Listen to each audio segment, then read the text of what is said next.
Growing up with my buddies in Houston, camping wasn't exactly a popular pastime. Why would anyone voluntarily head into the wilderness just to battle bugs? The whole concept seemed ridiculous. It wasn't until I went off to college that I realized how enjoyable it could be.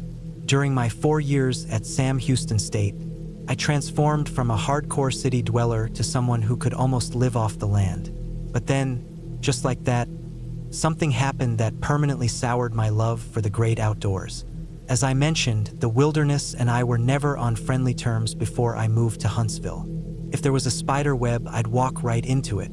If mosquitoes needed a meal, they'd always choose me. You get the picture. By sheer luck, I ended up rooming with a guy from deep in the East Texas woods. He'd spent his whole life outdoors, and a few of his childhood friends were also at Sam Houston with us. They would take camping trips all over the state during their school breaks. As my first spring break approached, they invited me to go with them to Lake Livingston. If you haven't heard of it, Livingston is a well-known lake near Huntsville, famous for its catfish and beautiful scenery. I wasn't too thrilled about spending the break alone in Houston, and I didn't know any of the crowd heading to the beach, so I figured, why not? Having never camped before, I relied entirely on the advice of my friends. I borrowed, bartered, or improvised everything I needed. The only thing I didn't cut corners on was bug spray. Deep Woods Off became my best friend. Something amazing happened on that trip. Because I had practically bathed in bug spray, I could actually focus on the experience itself. Everything was going smoothly, and then I caught my first fish. I was hooked, no pun intended. The rest of the trip was spent soaking up as much knowledge about nature as I could. After that, I made sure I never missed a single trip for the next 2 years. That summer, I even got to see the Gulf of Mexico for the first time. When I wasn't in class or catching up on sleep, I wandered all over town. Despite being a university town, Huntsville still had that small-town charm. There wasn't a tree I couldn't name or an animal track I couldn't recognize.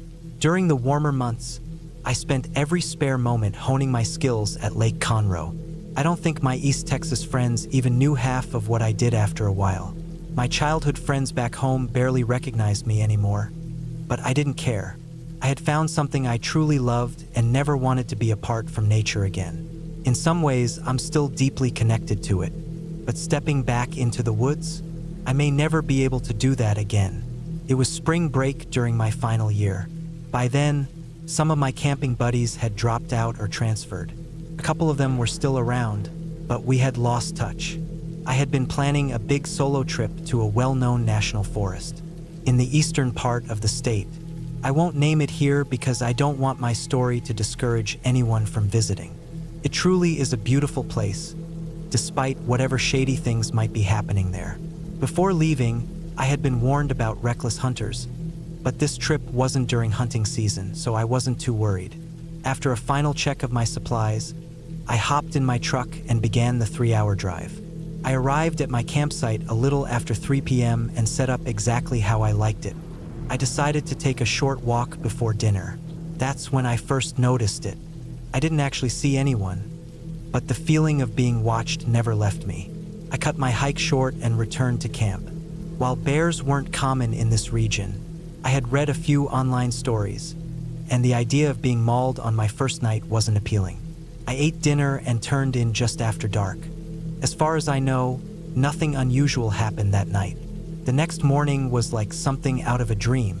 The crisp, fresh air was the best I had ever breathed. Breakfast was simple. I don't remember exactly what it was, and you'll soon see why. The stunning morning made me eager to explore. I packed some essentials and headed out. For hours, the only sounds I heard were my own footsteps and the occasional rustle of animals. Around 11 a.m., I stopped for a snack. As I waited for my small stove to heat up some water, I leaned lazily against a tree, nearly dozing off. That's when a bold mosquito bit my neck, jolting me awake. As I slapped the bug away, I caught a flash of movement in the distance. It was brief, just a flicker, but something about it unsettled me. Then, a crow called loudly from a nearby branch, as if warning me I wasn't alone. I wasn't scared yet, just curious, but the feeling of being watched lingered. I figured if my unseen observer hadn't made their presence known, they likely meant no harm. I spent another 10 minutes there before packing up and moving on. About 30 minutes later, I realized my shadow was still with me. Whoever it was didn't seem to understand the concept of stealth, because I could hear leaves crunching behind me. Then, I noticed a strange smell coming from up ahead. I stopped to sniff the air, and suddenly, the forest fell eerily silent. A chill ran down my spine. Something was wrong. Against my better judgment, I took a step toward the source of the odor. I had barely moved when dirt exploded at my feet. A gunshot. Then another crack came from behind me.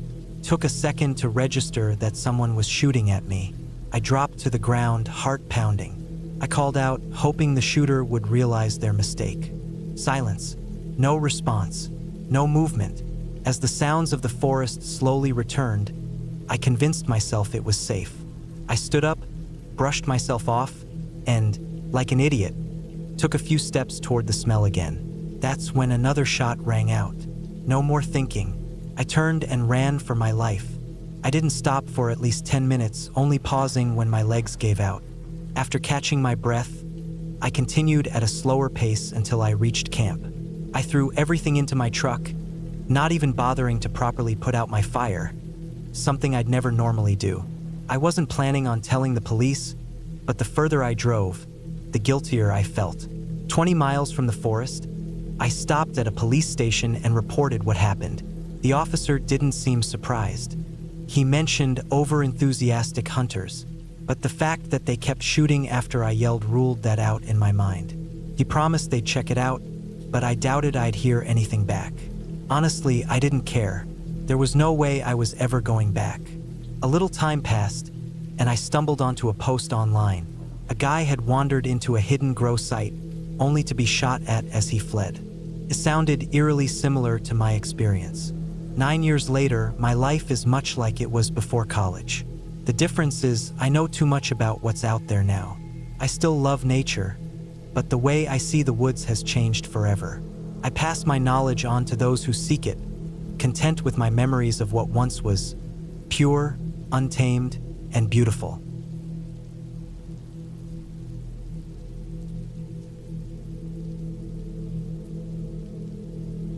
In the late spring of 2018, I finally set off on my long-awaited camping trip out west. The trip had been nearly 2 years in the making and would be my first opportunity to camp while carrying firearms. The journey itself was a great experience, and I learned a lot about that region of the country that I hadn't known before. Upon arrival, I parked my vehicle and let my contact know I had made it safely. We went over my plan one last time, and I began the long trek to my campsite. The first day was quiet. The weather was so pleasant that I decided to sleep under the stars beside my fire. The sense of freedom was refreshing, a stark contrast to the restrictions I was used to back home. The next day was much the same. I took my time walking and admiring the wildlife around me. By early afternoon, I finally reached the spot I had in mind for my camp. A quick scan of the area reassured me that I had chosen well. Before long, everything was set up, and I was preparing lunch. After eating, I started to feel drowsy but decided to take advantage of the time to do some shooting. After all, that was one of the main reasons I had come out here. About 200 yards from my campsite, I found a dry creek bed that seemed like the safest place to fire my weapon. I set up a few steel targets and started shooting. I can't quite describe the joy it gave me. I imagine this must have been how the early pioneers felt. I had gone through a box of 7.62 rounds and was reloading my rifle when the distant sound of gunfire echoed through the hills. Curiosity got the better of me, and I decided to investigate. The shots continued as I searched, and it became clear that there were multiple shooters, which made me uneasy. Something in my gut told me I wouldn't be welcomed, so I chose to return to camp. That decision is one I still question and appreciate to this day. Back at camp, I started thinking about dinner. The gunfire stopped not long after I returned, and I figured the shooters had moved on, leaving me with a peaceful evening. Once I finished cleaning my rifle, an hour-long task, I leaned back and stared into the fire. I found myself dozing off again, so instead of cooking a full meal, I settled for crackers and bacon-flavored cheese spread. As the sun dipped below the trees, I took that as my cue to turn in for an early night. It was completely dark when a noise startled me awake. I sat up and peered out of my tent. Nothing was there. Thinking I had imagined it, I laid back down, but just as I closed my eyes, I heard it again. A blood-curdling scream tore through the night. It was the most chilling sound I had ever heard, second only to the cry of a rabbit caught by a predator. The screams came again, but this time, they were followed by a woman's voice, desperate and pleading for help. In that instant, my entire body tensed with fear. What was I supposed to do? For a brief moment, I considered grabbing my rifle and running toward the source of the cries. It was obvious where they were coming from, the same direction as the gunfire earlier. But common sense took over and I stayed put. One last scream for help rang out, followed by a single gunshot. I stayed frozen in my tent, gripped by fear, waiting for morning. The feeling of power and freedom I had earlier was now completely gone. Every passing minute felt like an eternity as I counted down to sunrise, convinced that whatever was out there would eventually come for me. When dawn finally broke, I packed my gear faster than I ever had before and started my return trip. What had taken me a day and a half to hike now took me less than one. It was a miracle I made it back at all. Every few minutes, I glanced over my shoulder, my rifle in hand, expecting to see someone or something following me. I reached my vehicle just after dark, climbed in, and drove away, never so relieved to be heading home. As the initial relief wore off, guilt began to settle in. Had I really just listened as a woman cried for help, possibly being killed, and done nothing? The entire drive home, my mind was at war with itself. One moment, I cursed myself for being a coward. The next, I reassured myself that I had been outnumbered and there was nothing I could have done. The truth was, both thoughts were accurate. I had been terrified, as frightened as a child watching their first horror movie. But at the same time, rushing into the darkness after an unknown number of armed individuals would have been reckless. Even though I know this, the sting of my conscience is what remains with me the most. Coward or not, none of it mattered anymore. The real question was whether I was going to report what I had heard. Witnessed was a word that nagged at me. Had I really witnessed anything? All I had were distant sounds, gunshots and screams, out in the wilderness. That wasn't enough to bring to law enforcement. Without solid evidence, I would be nothing more than a nuisance to them. And so my punishment became the weight of this shame, the knowledge that I had chosen logic and self-preservation over human decency. For months, I was too afraid to learn the truth of what had happened that night. But eventually, curiosity won out, and I did some digging. What I discovered was a mix of relief and horror. As it turned out, I had unknowingly set up camp about a mile from a notorious biker gang. Earlier that day, they had arrived at their usual shooting spot, where they often fired their illegal weapons. Tragically, they had also kidnapped a young female backpacker. After subjecting her to hours of unspeakable abuse, they decided to let her go. She had fled their camp, screaming for help, only to be shot and left for dead. Normally, that would have been the end of the story, but against all odds, she survived. Somehow, she managed to drag herself to the highway, where she was discovered and taken to a hospital. After a week of treatment, she was released. The bikers, realizing they had been caught, accepted plea deals that ensured most of them would spend the rest of their lives behind bars. Hearing that she had lived brought some relief, but the what-ifs continue to haunt me. I never spoke to anyone about that night, and using this anonymous account means I probably never will. If you read this and think of me as a coward, I can't say I blame you. But this isn't for people like you. This is for those who believe it's best to stay out of other people's problems. I understand that mindset now. Many who try to help end up paying a price for doing so. But I can tell you from experience, the guilt of not acting is far worse than anything else. We're all here on this earth together. If we have the ability, we should help those in need. Put yourself in their place, because someday it might be you who needs saving.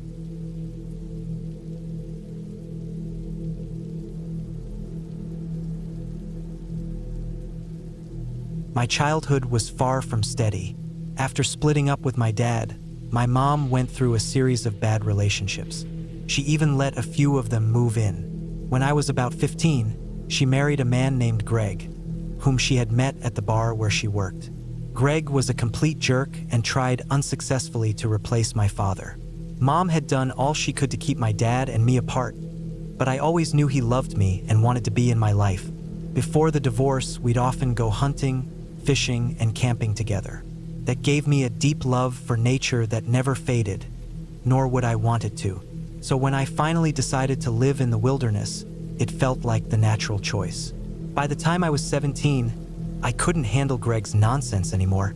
Even though he hardly ever had a job, he expected me to be up by 8 a.m. every morning. Unlike him, I worked 5 days a week and had been saving money for my own place since my junior year. Leaving my mom and Greg behind was a priority. So much so that I quit school at the end of my first semester, got my GED, and started working full-time. My dad wasn't thrilled, but he signed the necessary paperwork because he understood. On my days off, I liked sleeping in. Greg, for some reason, had a problem with that. I was under a lot of stress from work, and when he stormed into my room one morning yelling at me to wake up, I snapped and told him to shut up. He pulled back his arm like he was about to hit me, so I knocked him down first. I knew that coward would call the cops, so I packed a bag as fast as I could and took off. I never lived there again. With no plan and no car, I wandered around aimlessly for most of the day. As the sun started to set, I slipped into a wooded area on the edge of town, walked far enough in to avoid being seen from the road, and set up a small camp. I built a fire and made a bed out of some spare clothes and leaves. That night was surprisingly comfortable, but I had no intention of staying there long. In my overconfidence, I thought it would be easy to find an abandoned building to stay in until I saved up enough money. I was wrong. Every decent spot I found was either locked up tight or guarded by security. The one place that wasn't was controlled by a gang that used it for drug use. The ground was practically covered in old needles. Even life with Greg seemed better than that. As the weekend ended, sleep and safety became my biggest concerns. I went back to my little campsite and made do with what I had. But I knew sleeping on the ground wouldn't work forever. Midway through that first week, I walked to a Walmart after work and bought a sleeping bag, by far my most important purchase. A little effort made my nights much more comfortable.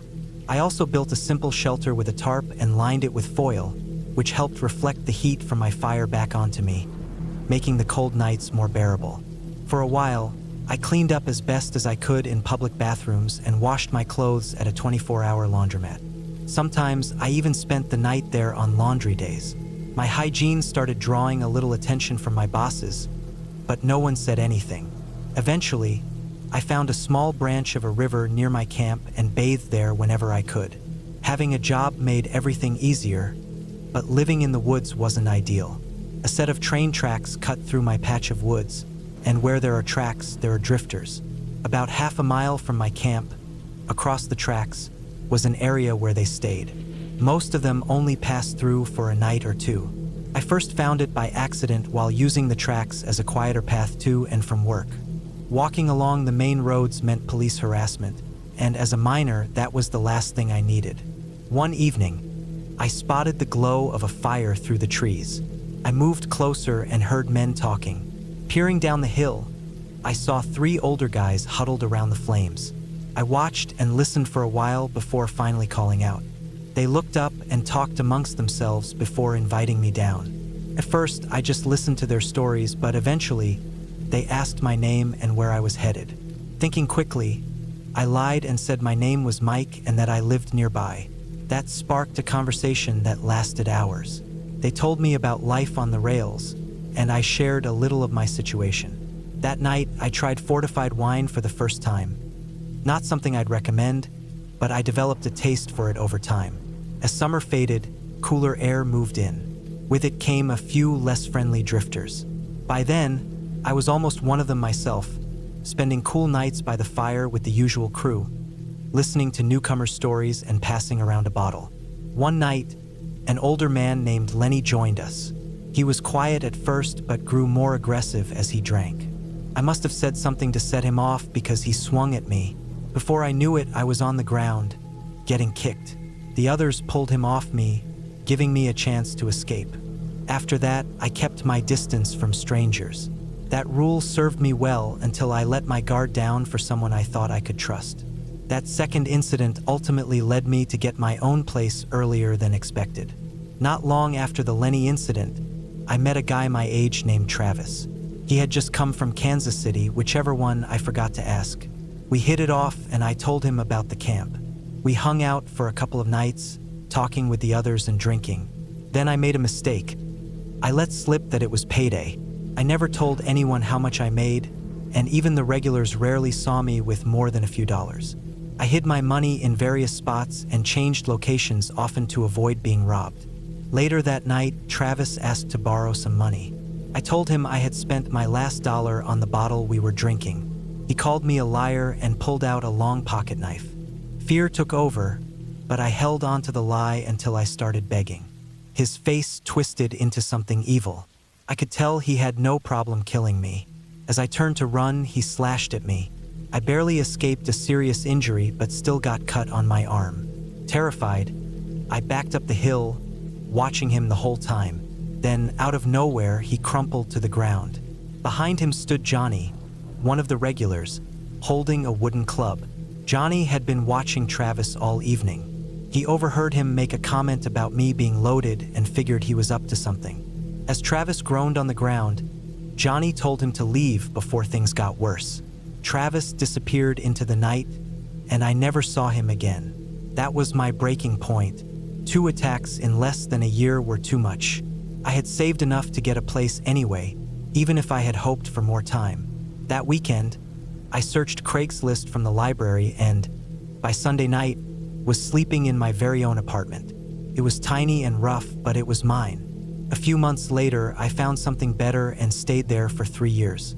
I still think about Johnny and the others sometimes. They weren't what people expect from that kind of life.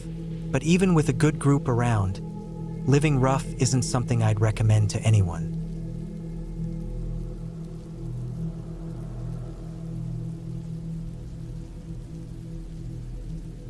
It's around 2007, and I'm still living with my parents.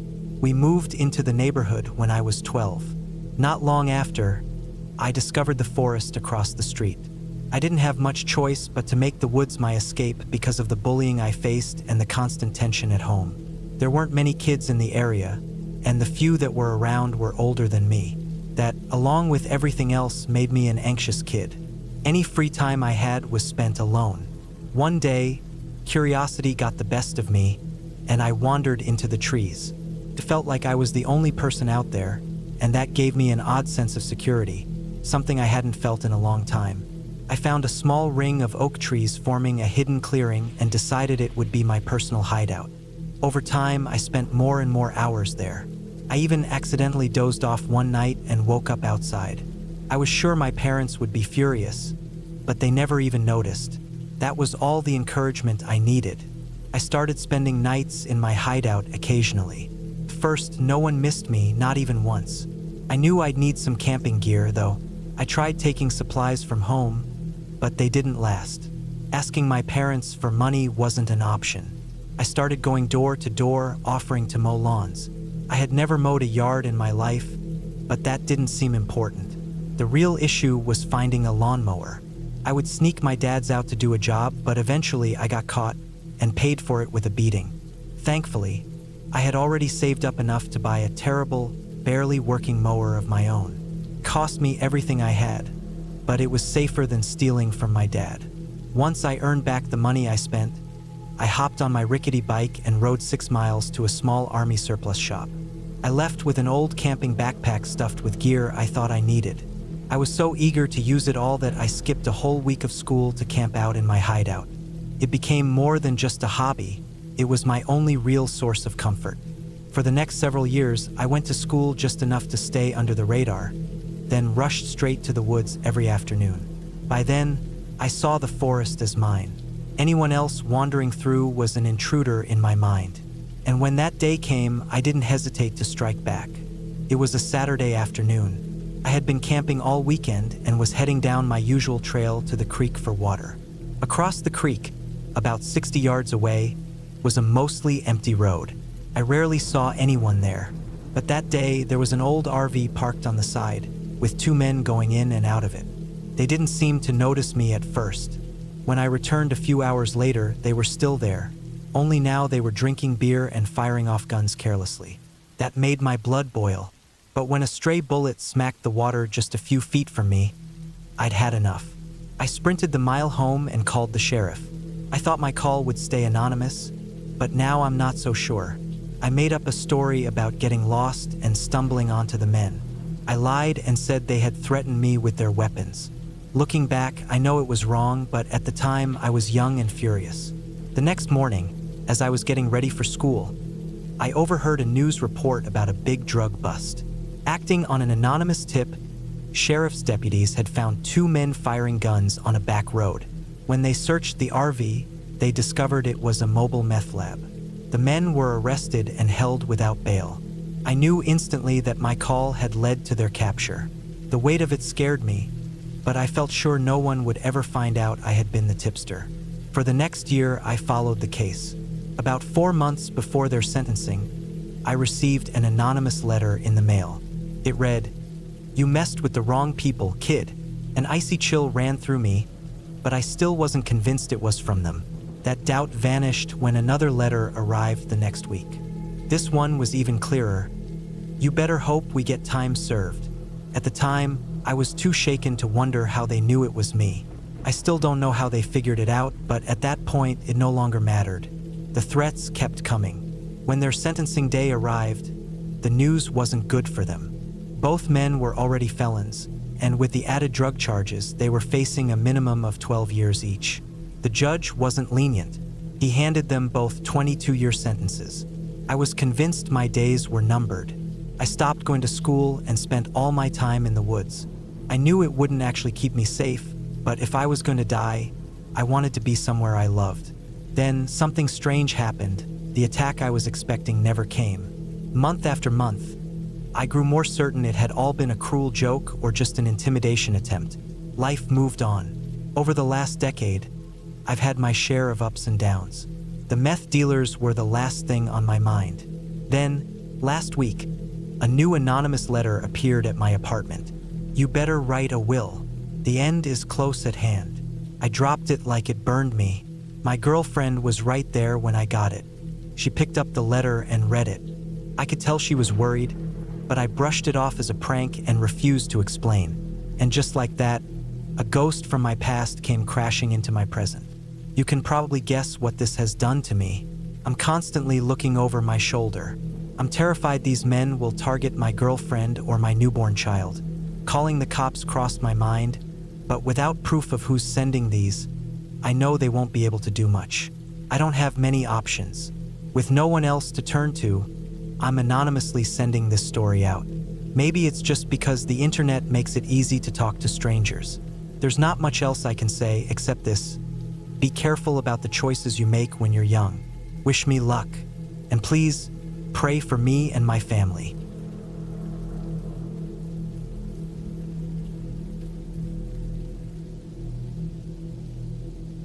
The story takes place during the summer of 2006. For the past several years, I had been trekking through the trails of a nearby national park. The hour-long drive to the park went smoothly, just as it had many times before. Upon arriving, I parked near the ranger station and informed him of my plans. After a final check of my backpack, I set off on my 2-mile hike toward my usual campsite. Little did I know, at that very moment, someone's life had just taken a tragic turn, and soon mine would too. My love for the wilderness began in the aftermath of the events of September 11th. Though I wasn't present at any of the locations affected, I lost someone very dear to me. She and I had been together during college but had drifted apart.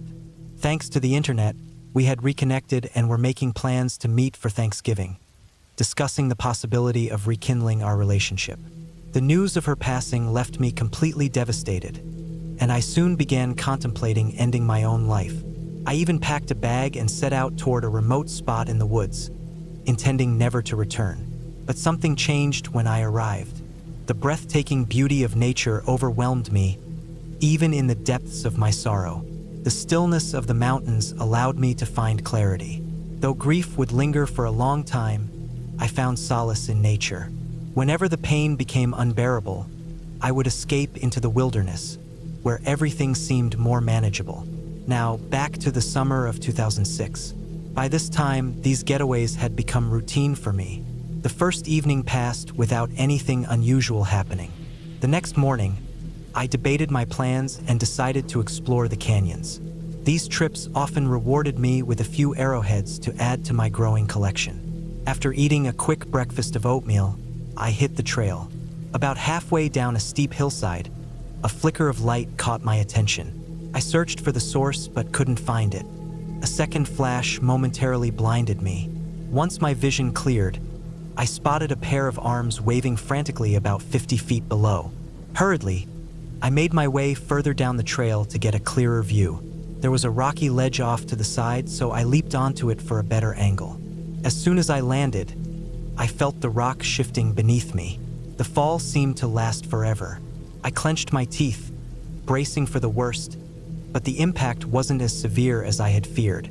Lying flat on my back, I quickly assessed my situation. I had only fallen about 20 feet.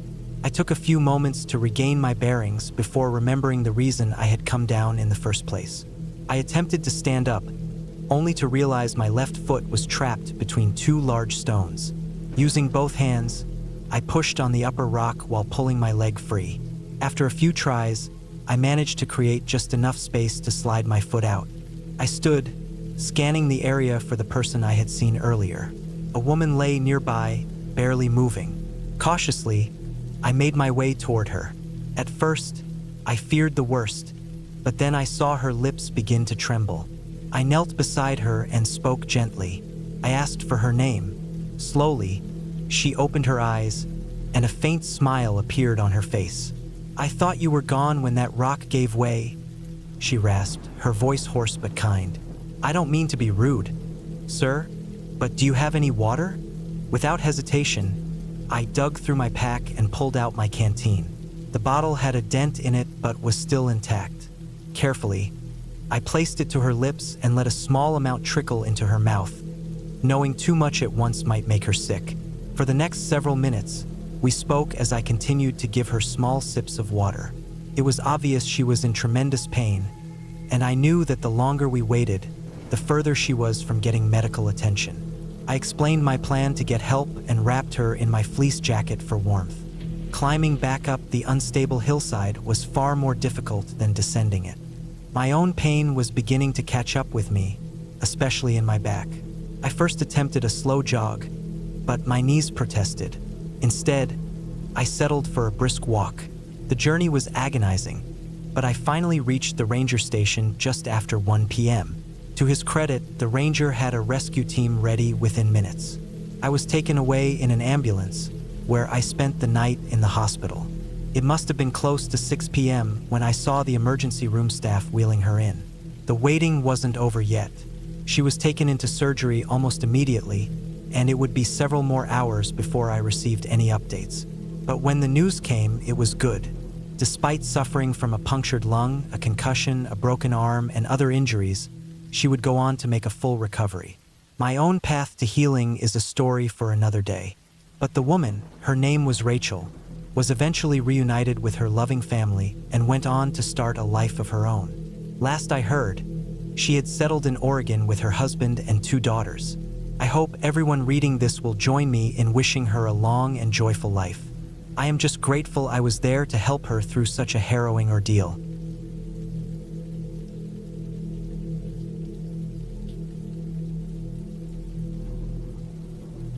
This happened to my wife and me last year, right after restrictions in our area were lifted. As soon as we got the chance, we packed our bags and set out for a hike at a nearby nature reserve. It was something we used to do quite often, even before we were married. Speaking for myself, I was really excited to get back out there.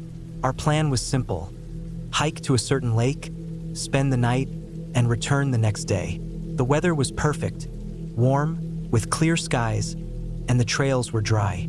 For most of the morning, we didn't see a single other person. Around midday, we decided to take a break at a campsite about halfway to the lake. Another couple had the same idea. They were already sitting at the stone picnic table when we arrived. We asked if we could join them, and they didn't mind. As we ate, we started chatting. They were newlyweds on their honeymoon, which my wife, ever the romantic, absolutely loved. She took the opportunity to share our own story, how we met, some sentimental details I can never seem to remember. After about 2 hours, we all parted ways. My wife and I reached the lake roughly an hour before nightfall, exhausted and hungry. I got a fire going while my wife, Lisa, cooked a small meal, and then I set up our tent. After dinner, we relaxed by the fire, roasted marshmallows, and eventually turned in for the night around 10. The next morning, I woke up just before sunrise to get the fire going again for breakfast. We followed the same routine as the night before. Lisa handled the food while I packed up our gear. We made sure the fire was completely out before setting off on the trail back. By 10 o'clock, we were back at the halfway point but decided not to stop. A couple of hours later, we ran into the man from the couple we had met the day before, but his wife was nowhere to be seen. Lisa asked about her, and he told us she had gotten sick during the night and had gone home early. Something about his explanation felt off. He seemed nervous, avoided eye contact, and spoke quickly. Before we could ask anything else, he added that his wife had insisted he finish the trip without her. It was an odd thing to say, but we had no real reason to doubt him. Just then, a small group of hikers approached, and he quickly excused himself to talk to them. I wasn't interested in prying, it wasn't our business, but Lisa seemed reluctant to leave. I reminded her that we had things to take care of that evening, and she hesitantly agreed to continue on. We reached the parking lot not long after and packed up our things. There were a few people standing around chatting, and as we were pulling out, more cars, including a Ranger's truck, were arriving. I didn't think much of it at the time. We made it home that afternoon and got caught up with family matters. The next morning, over breakfast, I turned on the TV while drinking my coffee. That's when I saw the news. A female camper had been found dead. When her picture appeared on the screen, I nearly choked on my drink. It was the woman we had met 2 days earlier. I called Lisa into the living room and pointed at the screen, still not fully believing what I was seeing. My glasses were on the table, so I asked, "Isn't that the woman from the honeymoon couple?" Lisa watched for a few seconds before gasping. A wedding photo of the two appeared on the screen, confirming it. The report stated that the couple had been at a well-known scenic overlook. Lisa and I had been there ourselves a few times in the past. They had apparently watched the sunrise together, and as they were about to leave, the wife lost her footing and fell hundreds of feet to her death. It was certainly possible. Accidents happen, but something about it nagged at me. Why hadn't he mentioned this when we saw him? And why lie about her going home sick? The fall couldn't have happened much earlier than when we ran into him. His behavior that morning didn't add up.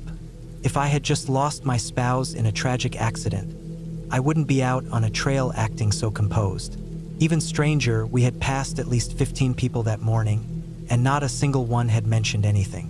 Lisa agreed that something felt off. I wouldn't admit it to her, but I've learned to trust her instincts. After a long discussion, we decided to contact the authorities. As it stood, the husband wasn't considered a suspect, at least not publicly. I called the sheriff's office and shared what we knew. The deputy put me on hold for a bit, then came back and told me that someone might reach out to us later. But now, nearly a year has passed, and no one has ever followed up. And that's what led me to write this. What do you think? My gut, and Lisa's, tells me that something more happened out there, but we have no real proof, just a feeling. If law enforcement thought we had anything valuable to offer, surely they would have contacted us by now, right? I don't want to stir up trouble for a grieving man who, at least on the surface, seems decent. But I also can't shake the feeling that someone got away with murder. Should I push further or just let the police handle it?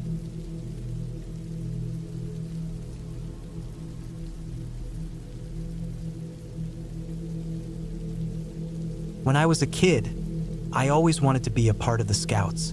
Back then, it was still a respected group that taught useful outdoor skills. I think I was about 11 when I finally convinced my mom to let me join. She was hesitant at first. Where she grew up in Eastern Europe, groups like this were mostly just military prep for kids. I asked the troop leader to talk to her, and after a long conversation filled with questions, she finally agreed. With that hurdle out of the way, I became a scout. Unfortunately, it didn't turn out the way I had hoped. Our troop leader was an anxious single mom who didn't seem very invested, which was a big letdown for me. 6 months in, though, a little hope appeared. A leader from another county invited our troop to join theirs for a camping trip. This was one of the main reasons I had wanted to join in the first place. I loved camping with my family, but after my parents split, those trips stopped. Early on a Saturday morning, the scout leader picked us up and drove us to the campsite. There weren't many of us, maybe 10 kids total. He gathered us together and gave instructions on setting up our tents. Each tent held 2 kids, but since we had an odd number, I ended up with one to myself. One by one, he showed us where to go, and we started pitching the tents. A few kids needed help, but overall, things went smoothly. The rest of the morning was spent learning first aid and safety basics. I was paired with the leader and ended up being the demonstration dummy for a few hours. I got wrapped up in bandages and carried on a makeshift stretcher. It was fun and turned out to be useful later on. After finishing first aid, we had lunch and then took a short break. That lasted until about 3, when we were gathered for archery lessons. I was beyond excited. Ever since watching my first action movie with archers, I had dreamed of using a bow. This was my first, and for a long time, my only chance. The leader gave us a quick lesson emphasizing safety, but you can imagine how much a bunch of hyper preteens really focused on that. I was the first to shoot. As I pulled the string back, I instinctively crouched like an action hero. The leader immediately scolded me and made me stand properly.